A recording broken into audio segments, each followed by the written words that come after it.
For the latest film interviews, reviews, and everything making news in pop culture, subscribe to Film Companion now. आप कब आए थे हरियाणा से बॉम्बे में? मैं पहले शूट गया एफटीआई में, तो मैं वहां से पास आउट हुआ 2008 में। तो सितंबर 2008 में मैं फाइनली बॉम्बे आ गया था।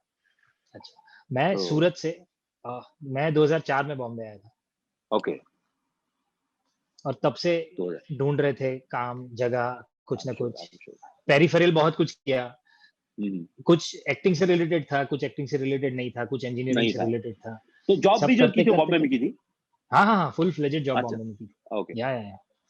तो आपका इतने साल का ये जो रहा ना 2008 से लेके अब तक, जैसे मैं सिर्फ मेरी अगर बात करूं तो 2004 से लेके अब तक में छोटा मोटा इतना कुछ किया और सब जगह से, मतलब रेडियो नाटक से लेके नाट्य पठन से लेके काव्य पठन से लेके नुक्कड़ नाटक से लेके कुछ नहीं छोड़ा है। ऐसा कोई फॉर्मेट नहीं है जो छोड़ा हो। मतलब बच्चों की बर्थडे पार्टी भी होस्ट की है। वाह। और सब कुछ बहुत करते बढ़िया। करते एज एन एक्टर कुछ ना कुछ मिलता गया जो लेते गए। पर हमेशा ये होता था, अच्छा ऑफ लेटली फिर ऐसा होने लगा कि ऑडिशन देने गए। बहुत रिसेंट चीज है, मतलब 2-3 साल पहले की, कि ऑडिशन देने गया और तब पता चला कि नहीं, इसके लिए ये ऑलरेडी डिसाइड हो चुके हैं। अच्छा। पहले ऐसा लगता था फिर ऑडिशन क्यों करते हो यार, हाँ। ऑडिशन तो मत करो ना। हाँ, और ठीक है, मैं वो भी समझता हूँ कि सारे ऑडिशन के जवाब देने उनके लिए भी प्रैक्टिकली पॉसिबल नहीं है बिल्कुल कि बिल्कुल। सबको 1 to 1 वापस बोले कि भाई ये नहीं हुआ, ये हुआ है। नहीं। कभी ऐसा लगता था कि यार ये जो जर्नी है ना, क्योंकि मेरे कजिन ने मुझसे बहुत इंटरेस्टिंगली ये सवाल पूछा था 2004-5 में, जब मैं इंजीनियरिंग डिग्री के साथ आया था, कि तूने कभी देखा है ऐसे कोई बाहर से सडनली आ गया और यहाँ सुपरस्टार बन गया? मतलब ये प्रैक्टिकली पॉसिबल नहीं है। तू सोच ले, या तो तू डिसाइड कर ले तुझे छोटे मोटे रोल करने, तू करता है, पर फिर दुखी मत होना, and do it with your job so that you have your financial security. तब तो ऐसा लगता था कि ऐसा क्या है यार, वो नए लोगों वाला जो एक जोश होता है ना, कि नहीं यार, आई मेक माई स्पेस, देख लेंगे, कर लेंगे। पर जैसे वो 4-5 साल के बाद ऐसा लगता था कि actually there is a bigger fight to fight, actually there is a bigger thing to fight. आपको कभी ऐसा लगा था? देख यार, देख मैं ना, आपने जब मैं सो कॉल्ड काइंड ऑफ बड़े हो रहे थे ना, तो मुझे एक्टर कभी बनना नहीं था, टू बी वेरी ऑनेस्ट। तो मेरे दिमाग में ये कभी था ही नहीं कि जाके इंडस्ट्री में ये कर दूंगा, वो कर दूंगा। मुझे फौजी बनना था। ये सब लोग जानते हैं इस बात को, जो जितने भी मुझे जानते हैं।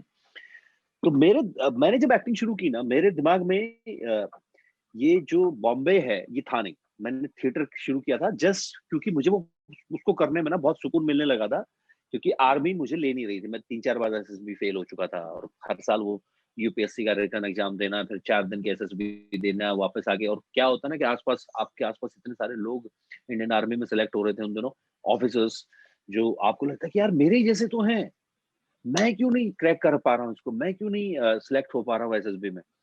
बट उस आई थिंक उसकी वजह से ना 22-21 साल के तो थे ही सारे। तो आई थिंक उस दौरान ना बहुत फ्रस्ट्रेट हो रहने लगा था। तो स्टेज ने ना, मंच ने वो अंदर से निकाल दिया। इसलिए इस वजह से थिएटर शुरू हुआ। उसके बाद फिर एफटीआई, बाकी सब होता चला गया। देख, मेरा ये मानना कभी से ये थॉट प्रोसेस रहा है कि जो to be insiders of industry हैं या बाहर के हैं, उनमें ना वो हमेशा हर फील्ड में होते हैं। फिर से वही वाली बात आ गई। ऐसा कोई फील्ड नहीं है जहां कोई बाहर का ना हो और जहां कोई अंदर का ना हो। अगर हम अपनी लाइफ में, अपने परिवार की वजह से, अगर हमने अपने परिवार की वजह से, हमारे माँ बाप की वजह से या उनके माँ बाप की वजह से, अब अगर हमने लाइफ में कुछ भी प्रिविलेज मिला है, तो फिर हम इनसाइडर आउटसाइडर्स की बात को लॉजिक के साथ, मतलब उसके ऊपर बहस करके रोते रहने से कोई फायदा नहीं, कोई लॉजिक ही नहीं। या तो प्रतीक ये बात सोच के चला जाए, या तो जयदीप ये बात सोच के इस शहर को छोड़ दे कि भाई इस शहर में तो बहुत सारे ऑलरेडी ऐसे लोग हैं जो इस शहर में हैं, जिन्होंने अपनी जगह है और उनकी फैमिलीज हैं यहाँ, वो इसी इंडस्ट्री में काम करते हैं। या तो वो छोड़ दे ये जगह, या इस बात को लेकर रोता पीटता रहे, या वही वाली तेरे वाली बात है, उस एनर्जी को समेट और चल, क्योंकि तुझे ये करना है तो फिर ये तो कहीं भी होगा। आप पॉलिटिक्स में उतर के देखो ना, एक नॉर्मल कार्यकर्ता को अपने सुप्रीम लीडर से नॉर्मल हाय हेलो तक करने में सालों लग जाते हैं। और हो सकता है जिंदगी भर, कुछ तो ऐसे जिंदगी भर दिखे ही ना, बस मंच पे दिखाई देगी या दिखाई देंगे। हाँ, पॉसिबल है ना? हाँ हाँ, बहुत तो फिर पॉसिबल है। तो फिर ये तो कोई लॉजिक नहीं है कि इस बात पे रोते रहने का कोई लॉजिक नहीं। You have to, you knew it. हम सबको जब पता था कि ऐसा तो नहीं है कि इससे पहले कभी हुआ नहीं था, हमें भी और ऐसा पता था। कोई फील्ड और नहीं है, ये बहुत सही कहा ऐसा आपने, कोई ऐसा फील्ड कोई नहीं, फील्ड नहीं है जहां ये कोई नहीं फील्ड होता है, एंड दिस इज ओके। मतलब ही इनफैक्ट नहीं। मुझे इनसाइडर आउटसाइडर की बात जहां भी होती है ना, जितनी बार दोस्तों के साथ भी डिस्कशन हुआ या कहीं किसी ने सवाल भी पूछ लिया, मुझे एक्चुअली उल्टा लगता था उनके लिए। I always felt sorry for all the Insiders. Why? Because जो मेरी जर्नी रही ना, शायद उनको ये मौका ही नहीं मिला कभी।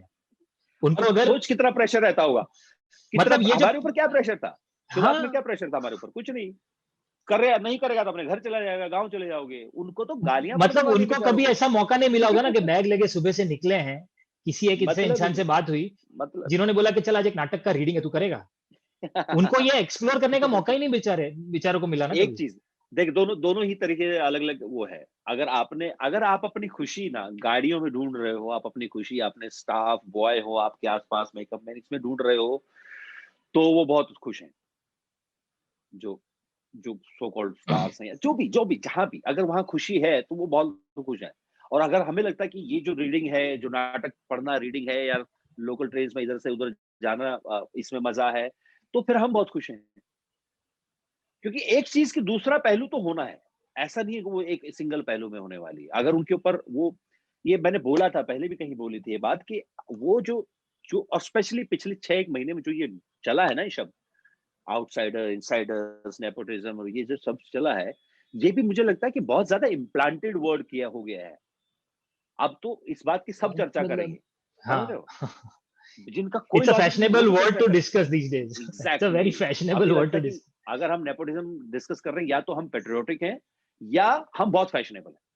हाँ, हम इंटेलेक्चुअल्स हैं हम, अगर हम इस शब्द को इस्तेमाल कर रहे हैं तो। पर प्रॉब्लम ये है कि दोनों ही, उसके भी अपने अपनी अपनी बुरी चीजें हैं, अच्छी चीजें हैं। इस हमारा जो जो बाहर से आते हैं, उनकी भी अच्छी बुरी चीजें हैं। यार, अगर मेरा बाप टीचर ना होके इस इंडस्ट्री में ऑलरेडी कुछ होता, तो मैं नेपोटिज्म की औलाद होता क्या? कमाल कर रहे हो। कल को मेरा बच्चा या प्रतीक का लड़का इस इंडस्ट्री में आना चाहेगा, तो क्या मैं नहीं करूं क्या उसको हेल्प? और क्या करूं क्योंकि उसका? छोड़ दूं वो उसको बच्चे सड़कों में? वो बच्चे उसी वर्ल्ड में बड़े हुए हैं, उसी चीज को देख के बड़े अरे हुए हैं, so there access there is, it's their very it's their natural, first instinct to be there very and do natural. That. या इट्स अ कितने नेचुरल सारे थिंग। हमारे परिवार, लाखों परिवार, करोड़ों परिवार है हमारे, जो जिनके परिवारों में डॉक्टर्स हैं, आर्मी ऑफिसर्स हैं, आईएएस ऑफिसर्स हैं। उनकी उनके बच्चों की जनरल इंस्टिंक्ट होती है, जो माँ बाप जिस प्रोफेशन में, क्योंकि इतना माहौल बनता है, specially army officers and doctors, यूं जाते हैं बच्चे, क्योंकि या बचपन से वो चीज देख रहे हैं, उनके मेरा माहौल ही उनके वैसा था मेरा। नेचर में आ गया है वो सब हैंडल करना। तो अगर अगर कोई है, देखो यार, मैं simple to and this thing, अगर एक जनरेशन अपनी कुछ मेहनत करती है ना, अपने आप को बड़ा करने में, अपने आप को अच्छा बनाने में, अपने आप को अ, अ, सही पोजीशन पे लेके जाने में, तो उसका कुछ हिस्सा वो डेफिनेटली अपने आने वाली जनरेशन के लिए कर रहे होते हैं, एटलीस्ट 50%। हाँ यार। प्रतीक प्रतीक के पिता ने हर वो कोशिश की कि वो एक घर हो, जिसमें एक कमरा हो, जिसमें मेरा बेटा अलग से उसका कमरा हो। तो क्या ये कमरा लेना आउटसाइडर इनसाइडर नेपोटिज्म वाला मामला है? कि नहीं, मेरा हम्म, बाप चाहेगा, और हम भी चाहेंगे हमारी जो नेक्स्ट जनरेशन आए, उसको हम वो सब देने की कोशिश करें जो हमारे पास नहीं था। खत्म हो गई बात, तो उसके ये तो आगे पीछे बेसिक, कुछ नहीं। या I guess that's how we all live, that's how the human entire nature world है, वर्क्स। ह्यूमन वो तो बेसिक बहुत नेचर बहुत है। कॉमन सा बेसिक नेचर है। मतलब अब तो अगर बस बंदर यही का है। बच्चा बंदर ही बनेगा ना, वो तो कैसे हाथी बनेगा यार? और और और क्या, गुलाटी तो सिखाएगा ना, बंदर गुलाटी मारना सिखाएगा ना और अपने क्या बच्चे को। करेगा यार? क्या करेगा? गुलाटी हम सब सिखाएंगे, हमारी ह्यूमन नेचर में है। हर वो बेसिक एनिमल इंस्टिंक्ट है कि हम अपनी एक लूसी, एक बहुत अच्छी फिल्म है, मैं कई बार जिक्र करता हूँ इस ये बात का। लूसी हो, आई नो दिस। हाँ, लूसी में एक लाइन है, वो पूछता है लूसी को, so what do you think what the sole purpose of life? Lucy पूछती है उससे, ही सेज कि the the sole purpose of life is to transfer the information to the next generation, film के हिसाब से। But I think उसमें सब कुछ है। हर एक जनरेशन का ना, प्रीवियस जनरेशन का ये सोल पर्पस होता है कि वो जो बेस्ट है ना अपने में से, वो ट्रांसफर कर दे टू द नेक्स्ट जनरेशन, ताकि उनके पास there has to some ground to build on something, you know. ताकि उनको फिर से जीरो से शुरू ना करना पड़े। ऐसे ये तो बहुत सही बात है। इनफैक्ट स्कूल में जब ये कॉम्पिटिशन्स होते थे ना, बहुत सारे कॉम्पिटिशन्स इंटर हाँ हाँ स्कूल में, तब आजू-बाजू मतलब बहुत सारे लोगों से ये सुनता था मैं कि यार ये पार्शियलिटी हुई है, इसका हम्म, नंबर होना चाहिए था, इसको दे हाँ दिया, मेरा हाँ नंबर हाँ होना हाँ चाहिए हाँ, था, इसको दे दिया ना, ये सब बहुत जगह होता सुनते है। थे हम लोग आजू-बाजू। एक दिन घर पे आके मैंने भी ऐसा एक एक्सक्यूज़ दे दिया डैड को, हाँ हाँ क्योंकि मेरा ऐसा था ना सारी कॉम्पिटिशन में पार्टिसिपेट करता था, कभी कोई नंबर ही नहीं आता था। स्टोरी टेलिंग में एक बार मुझे सिर्फ दूसरा नंबर मिला था, स्टील का डब्बा गिफ्ट में मिला था। वो भी हाँ 6 हाँ महीने बाद फट गया था, वो बात अलग है। पर पर तो मैं एक बार घर पे जाके बोल दिया, तो डैड ने आराम से बिठा के ये बोला था कि देखो ऐसा है ना कि लाइफ में कभी ये पार्शियलिटी और ये सारे एंगल को सोचना मत, क्योंकि इसकी सही इन्फॉर्मेशन लाइफ में कभी तुमको मिलेगी नहीं, कि ये हुआ था मिलेगी कि नहीं। नहीं हुआ था। तुम सुनी ट्रू सुनाई बात ही करोगे।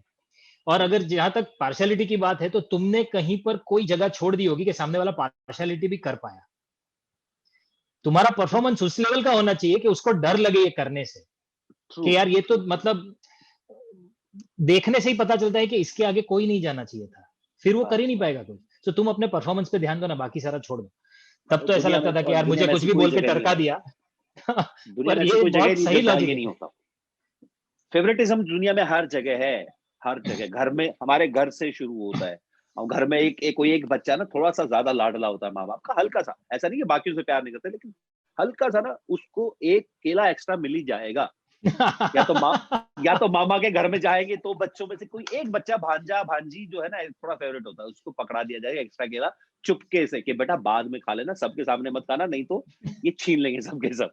ये हमारे लाइफ से देखा है, अपनी हमारे मामाओं के साथ देखा, हमने अपने माँ बाप के साथ देखा है। तो तो इसका मतलब कुछ नहीं हो ये सकता। एक्चुअली इनसाइडर आउटसाइडर कोई भी पूछे तो बोलना कि ठीक है उसको 1 केला ज़्यादा मिला, क्या फ़र्क पड़ता है यार? बस बस हम बस, अपनी रोटी खा लेंगे। हम अपनी रोटी खा लेंगे।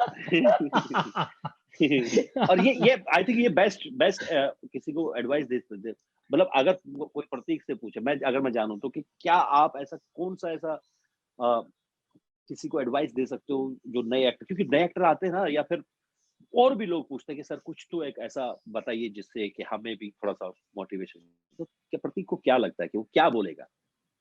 मुझे तो लगता है कि यार passion should be your driver and patience should be your tool. मतलब ये 2 ही चीज़ें ऐसी है जो इस फील्ड में टिका के रखेगी, और कभी न कभी सही टाइम आने पे you should fantastic. Be available with all positive energy. True true true. और मैं जनरली ये बोलता हूँ कि भाई, कभी भी ना इसको ना ये मत समझो कि तुम लोग एक दिन बॉम्बे पहुंचोगे और सडनली अगले दिन तुम अखबारों में होंगे। जैसे दुनिया में हर जॉब है ना, क्योंकि you are paid for this job also, understand this. दुनिया में हर जॉब है ना, आप तैयारी करने जाते हो, आपको तैयारी करनी पड़ती है। एक नौकरी लेने के लिए ना, कलर की नौकरी लेने के लिए आपको तैयारी करनी पड़ेगी, ताकि आप एक रिटन एग्जाम क्लियर कर सको, आप एक इंटरव्यू क्लियर कर सको। तो कोई भी जॉब जो है ना दुनिया में, और ये तो एक ऐसी है जहां हर आदमी आना चाहता है, ऐसा दुनिया में ह्यूमन इंस्टिंक्ट में है। अभिनय जो है ना, और बीइंग बीइंग फेमस और बीइंग नोन, ये हमारी हर एक इंसान की रगों में होता है। कोई ऐसा आदमी नहीं है शायद दुनिया में जो ये नहीं चाहता हो कि लोग मुझे मेरे नाम से, मेरे चेहरे से जान जाएं, वो चाहे फिर किसी भी फील्ड से हो। तो बगैर तैयारी के मत आना, बगैर ऐसे नहीं कि मुंह उठाया और चल पड़े कि हाँ अरे, इससे तो ये तो अलग ही दुनिया है। ऐसी कोई अलग दुनिया नहीं है, ये हम आपके लोगों की ही जैसे लोगों की दुनिया बनी है। तो अपनी तैयारी करके आना। और जैसे एग्जैक्टली, तो आज जैसे प्रतीक तुमने कहा कि passion there and patience has to be there, इसके अलावा दूसरा कोई ऑप्शन नहीं है, नहीं तो पकड़े जाएंगे लोग। क्योंकि इस फील्ड के जो बाय प्रोडक्ट्स हैं ना, वो ऐसे हैं कि जिस पे लोगों को बहुत इंटरेस्ट लगता है। तो इस फील्ड का जी, बाय प्रोडक्ट क्या है? मेजर बाय प्रोडक्ट है फेम, पैसा, फेम, पैसा, नाम और ये। पर ये हाँ। बाय प्रोडक्ट और की ये वजह से आप किसी भी फील्ड में नहीं जा सकते ना। यू कमाल हैव की टू बात है, come in the field for the main product. लोग इसको लोग इसको प्रोडक्ट मान लेते हैं हाँ, तो वो तो कि यार फेम चाहिए, उसके पीछे का काम दिखाई नहीं देता ना। ये फेम के लिए बट बहुत ये सारे दूसरे भी बट ये तरीके हैं। और काफी सारे लोग अपना भी रहे हैं, ऐसी कोई टेंशन लेने की जरूरत नहीं हाँ। है। कई बार अभी मैं पिछले दिनों बहुत हंसते थे जब टिकटॉक बंद हुआ ना, तो जेनुअनली, मतलब मैं कोई वो नहीं कह रहा हूँ किसी को अच्छा था किसी को बुरा, तो सब लोग अपने अपने पर जिस तरह से लोग रोए हैं ना टिकटॉक पे, मुझे लगता है कि यार I felt pity for them कि यार क्या चल रहा है। मतलब ये इतनी वर्चुअल दुनिया है, उसको आपने एक्चुअली सच्चाई मान लिया है। ये ऐसा ही है जैसे being famous is the they think is the product. नहीं, दैट्स द मेन प्रोडक्ट। काम कुछ काम कुछ और है।